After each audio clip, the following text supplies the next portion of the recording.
গত 2019 সালে লোকসভা নির্বাচনের আগে সেনার গাড়ির ওপর হামলায় তীব্র বিস্ফোরণে কেঁপে ওঠে পুলওয়ামা। মৃত্যু হয় প্রচুর জওয়ানের। মর্মান্তিক এই ঘটনায় তীব্র শোকের ছায়া নেমে আসে দেশের জনগণের মধ্যে।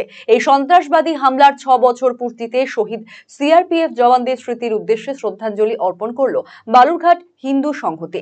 শহীদ সেনানীদের স্মৃতির উদ্দেশ্যে এদিন সন্ধ্যায় বালুরঘাটে থানা মোড়ে শহীদ মঙ্গল পাণ্ডে শহীদ বেদির সামনে 40টি প্রদীপ প্রজ্বলন করেন হিন্দু সংহতির সদস্যরা।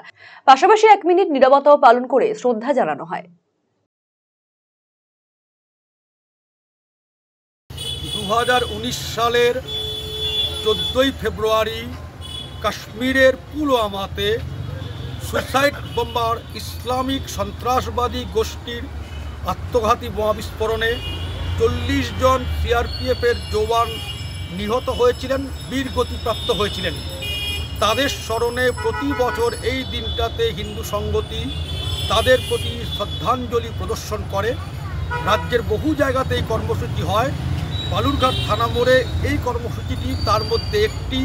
ওই বীরগতিপ্রাপ্ত সিআরপিএফ জওয়ানদের উদ্দেশ্যে আমাদের হিন্দু সংগতির পক্ষ থেকে শ্রদ্ধাঞ্জলি।